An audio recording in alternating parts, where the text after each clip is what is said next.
உலகம் பெயர் சொல்லும் தலைவா ஆரி.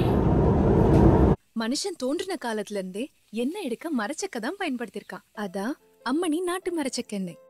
இந்த சுவைக்கு எந்த சுவையும் ஈடாகாது. ஏன்னா இது இயற்கையின் சுவை. நல்லெண்ணெய், கடலெண்ணெய், தேங்காய் எண்ணெய், இதுதான் நம்மளோட எண்ணெய், நமக்கான எண்ணெய். அம்மணி நாட்டு மரச்செக்கெண்ணெய். வணக்கம், நான் சந்திரா துரோணாச்சாரியா. ST எம்பயர் வழங்கும் பிக் பாஸ். ஓடவும் முடியாது, ஒளிய முடியாது, கொய்யாலாம் வாட்சிங் யூ. டே நம்பர் 76ல இருக்கோம். எங்க இருக்குன்னு பாத்தீங்கன்னா ஃப்ரம் சவுத் டு நார்த்ல ட்ரெயின்ல டிராவல் பண்ணிட்டு இருக்கேன். ஸோ இந்த ஒரு லொகேஷன் கிடைக்குமா கிடைக்காதான்னு எப்படா இந்த வீடியோ செஞ்சு முடிக்கிறதுன்னு யோசிச்சுட்டு இருந்தேன். ஸோ இந்த இயற்கை வளத்தை பார்த்துக்கிட்டு இன்னைக்குள்ள ரிவ்யூக்குள்ள போயிருக்கும். ஸோ எல்லாம் எதிர்பார்த்தது மாரி தான். இன்னைக்கு கமல் சார் போட்டு டார்டா கிளிப்பர் இந்த ரூல்ஸ் பிரகாரம் படி எப்படி கேம் விளாண்டாங்க, யார் ஃபேரா விளாண்டாங்க, யார் அன்ஃபேரா விளாண்டாங்க, யாருக்கு பயஸ் இருக்கா, யாருக்கு ஓட்டு போடுறாங்க, யாரு நிறையா இருந்தாங்க, யாரு கோழியா இருந்தாங்க சொல்லி பிரிச்சு மேய்வாத்து பார்த்தாரு. எல்லாரும் கார்னர் பண்ணி பார்க்கும்போது ஒரே விஷயம் தெரிஞ்சது, Kamal sir direct to the aari pin point பண்ணி நிறைய விஷயத்தை தான் பிரிச்சு விட்டாங்க. அதுல இந்த ஹவுஸ்மேட்டுக்கு எல்லாருக்கும் நல்லா கிழிச்சாரியா, மூக்க உடைச்சு விட்டாரியா, வாயை கிழிச்சு விட்டாரியா சொல்லிட்டு ரொம்ப சந்தோஷப்பட்டாங்க. பட் அது எதுவுமே நடக்கல. கமல் சார் பேசுறது எல்லாமே ஆரிக்கு சாதகமான விஷயம் தான்.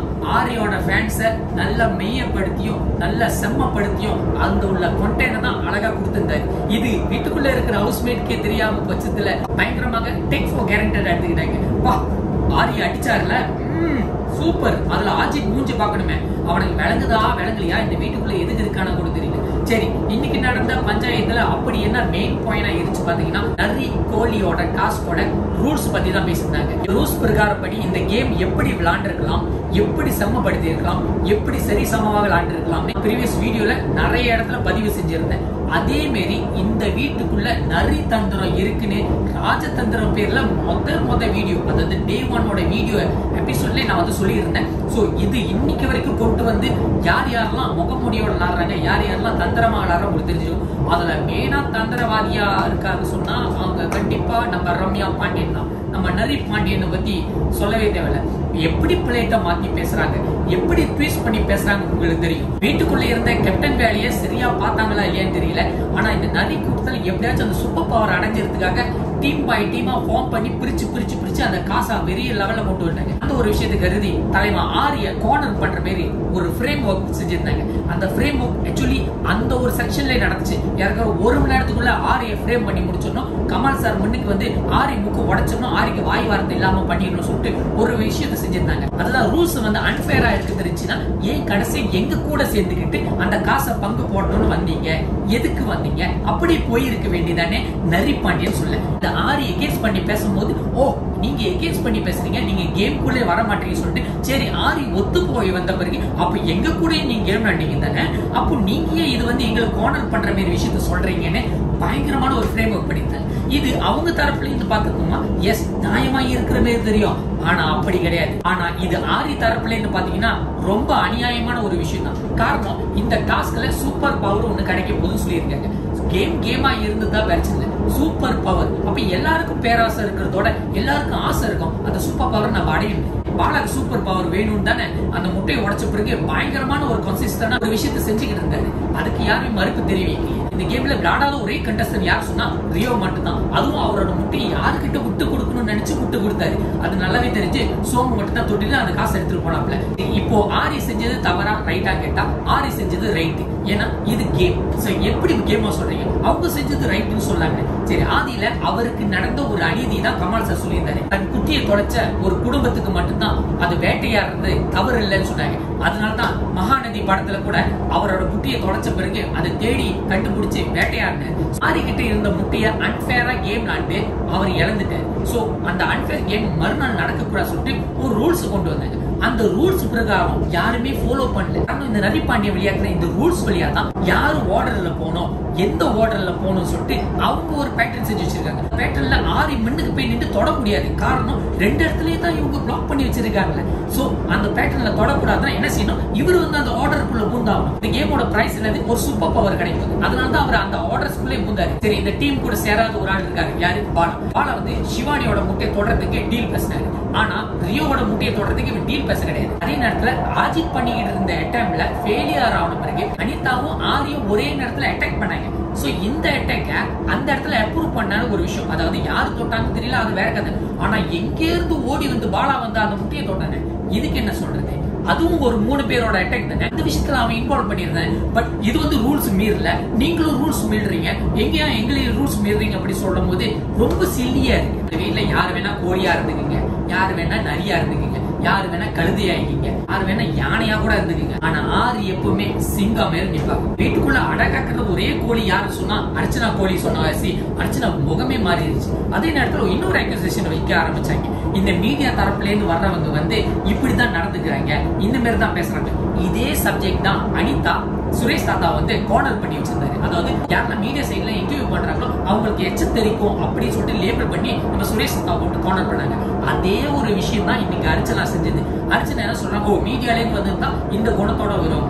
ஆரி என்ன சொன்னாரு, அனிதா கிட்ட இருக்கிற நரி தந்திரம் அவங்க மீடியால இருந்து வந்த வாசி தான் இப்படி யோசிக்க தோணுது. சோ அவங்க கிட்ட இருக்கிறது தான் இந்த மாதிரி குணம். ஆனா அர்ச்சனா என்ன எடுத்துட்டாங்க, ஓ என்ன சொன்னா என்ன, அவளா சொன்னா என்ன, மீடியால இருந்து நாங்க வந்திருக்கோம், அதனால நான் வந்து கண்டிப்பா ப்ரொடெக்டிவா இருப்பேன்னு சொல்லிட்டு பயங்கரமா ஒரு லேபிள் பண்ணிடுறேன். இப்ப எப்படி தான் இருக்கு, சும்மா போற ஓன தூக்கி கைலிக்குள்ள விட்ட கதை தான். பெரிய லெவல்ல பேசின ஒரே விஷயம் இன்னைக்கு என்னன்னா பாத்தீங்கன்னா, அர்ச்சனா இந்த வீட்டை விட்டு அட்மிட் பண்ணிட்டாங்க. தாராளமா போயிட்டு வா தாய் கிழவி, சோ இந்த வீட்டுக்கு நீ அன்ஃபிட் அப்படின்னு சொல்ற மாதிரி ஒரு லேபிள் கொடுத்துறாங்க. இந்த வீட்டு விட்டு வெளியாகனா கண்டிப்பா சோமோ ரியோவோ தனித்துவமா ஆடுவாங்க. அதை நம்ம பார்க்க தான் போறோம். அவங்களோட கேம் ஒரு ஃபார்மேஷன்ல மாறி மாறி வந்துகிட்டு இருக்கு. சோ ஒரு நல்ல ஒரு கிரேஸா இருக்கு. சோ இன்னைக்கு நடந்த எல்லா என்கவுண்டரும் ஆரி மேலதான் விழுந்துச்சு. ஆனா கமால் சார் வெளியே இருந்து நல்ல பாசிட்டிவான ஒரு விஷயம் தான் ஆரிக்கு வந்து செஞ்சிருந்தாரு. எந்த ஒரு இலக்குக்காக போராடுறானோ கண்டிப்பா அவன் துன்பத்தை சந்திச்சுதான் ஆகும். அந்த இலக்குல கண்டிப்பா கோபம் இருக்கும். அந்த கோபத்தை அவனுக்கு ஒரு அளவு நஷ்டம் இருக்கும். ஆனா அவனோட கோபம் கண்டிப்பா நியாயமான ஒரு கோபம்னு அழகா பிரதிபலிச்சிருந்தாரு. அதனால இன்னைக்கு ஆரி வேற லெவலுக்கு உயர்ந்துட்டாரு. எவ்வளவு பேர் இந்த வீட்டுல கோனர் பண்ணாலும் பிரச்சனை, வெளியே இருக்கிற ஃபேனு கண்டிப்பா அவரை காப்பாத்திட்டு தான் இருக்காங்க. ஆனா இன்னைக்கு முதல் ரியோ காப்பாத்தி ரெண்டாவது ஆரி காப்பாத்துறாங்க. அப்ப ரியோவோட ஓட்டு அதிகமா இருக்கான்னு கேட்டா அப்படி கிடையாது. இதுவும் ஒரு கேம் பிளான் தான். ஆரி முதல் காப்பாத்தி சொன்னா அப்ப எவ்வளவு தூரத்துக்கு கோனர் பண்ணாலும் கண்டிப்பா ஆரியை வந்து காப்பாத்திடுவாங்க. அதனால கேம் பிளே பண்ணாம வேற பேர் மாத்தி விளையாடுவாங்க. இதுல பாலா தேவையில்லாத ஒரு கண்டென்ட் கொடுத்து போயிட்டாரு. உங்க அளவுக்கு நடிக்க தெரியாதுன்னு கத்துக்கிறேன்னு கண்டிப்பா ஏன்னா நீங்க ஒத்துக்க மாட்டீங்க. எப்படியா ஒத்துக்க சொல்றீங்க? நீங்க ஃபேர் பிளே இல்ல, அந்த ஃபேர் பிளே இல்லாத கேம்ல சம்பாரிச்சது அதிகமா இருக்கு, அந்த அதிகமான காசு உனக்கு சூப்பர் பவர் கிடைக்கிறது என்னால ஏத்துக்க முடியல அப்படின்னு ஒரு ஃபார்மேட் கொடுத்திருக்காரு. நீ நேர்மையா விளையாண்டுட்டு போயிருக்கலாமே. அப்போ ஃபேர் பிளே இல்லைன்னா நீங்க ஏன் இந்த கேம்ல வர்றீங்க? இது எப்படித்த மாதிரி நான் தான் திருடன் தெரியுதுல, அப்பயா ஏன் நீ நகையை போட்டு சுத்திக்கிட்டு இருக்க? நான் திருடிறோன்னு உனக்கு தெரியுமே. யோ நீ திருடிறோன்னு எனக்கு எப்படியா தெரியும்? நான் நகை போறது அது என்னோட விருப்பம், அது ஏன் நீ திருடுறன்னு கேள்வி கேட்கிறாரு. அந்த கேள்வி வந்து தவறா வைக்கிறாங்க பாலா. அந்த பாலாக்கு ஆமா சாமி போடுற ஒரு கூட்டம் சொன்னா அது ரம்யா பண்ணிட்டு, இந்த சிவானியும் அதுக்கேற்ற மாதிரி மாலை போட்டு சாம்பராணி ஏத்தி மணி அடிச்சுக்கிட்டே சுத்துறாப்புல. அதே மாதிரி அர்ச்சனாவும் சோமோ ரியோவும் அதே பேட்டர்ன்ல தான் இருக்காங்க. எப்படி பார்த்தாலும் மாறி மாறி ஆரி பேசுறது தவறு, ஆரி வந்து ரொம்ப அதிகமான ரூல்ஸ் பேசுறாங்க, அந்த விஷயத்த வந்து இப்படிதான் செய்யணும் அப்படிதான் செய்யணும் ரொம்ப இறுதியை எழுத்துக்கிட்டு இருக்காருன்னு அப்படி சொல்லியிருந்தேன். நான் ஆதியில சொன்ன மாதிரி தான், ஒரு ரூல்ஸை செட் பண்ணி அதை கேம்குள்ள கொண்டு வரது ரொம்ப கஷ்டம், டைம் எடுக்கும். அதுவும் ஒரு இன்ஸ்ட்ரக்டர் இருந்து அந்த ரூல்ஸை பேசினா மட்டும்தான் மெத்த ஆளுக்கெல்லாம் அது நீதிபதியா இருக்கும். இப்போ அந்த ரூல்ஸை எடுத்து சொல்றதுக்கு யாருமே இல்லை. அப்போ ரம்யா சொல்றதுதான் உண்மை, அர்ச்சனா சொல்றதுதான் உண்மை, அனிதா பேசுறதுதான் நியாயம், பாலா நடந்துக்கிட்டு தான் நியாயம்னு அப்படின்னு ஒரு கருத்து அடிப்படையை அமையும். அந்த அமையல் வரக்கூடாதுதான் இந்த ஆரி ப்ரொடெஸ்ட் பண்ணிட்டு இருக்குது. அது ப்ரொடெஸ்ட் பண்ணா என்ன நடக்கும்?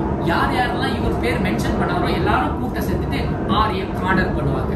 அந்த ஒரு விஷயம் தான் நடந்துகிட்டு இருக்கு, வேற எதுவும் இல்லை. அதனால ஆரியோட ஃபேன் எல்லாமே கவலைப்படாம இருக்க, கண்டிப்பா ஒரு ஃபைனலுக்கு போறாரு. ஆனா கப்பு கண்டிப்பா சோமுக்கு தான்ப்பா, அது மட்டும் உறுதி. தாய் கிளவி வெளியாகிறது கொஞ்சம் பெட்டரான ஒரு விஷயம் தான் நினைக்கிறேன். இதோட எவிக்ஷனுக்காக நம்ம எதிர்பார்ப்போம். நான் சந்திரநாத் ரோணாச்சாரியா சைனிங் ஆஃப்.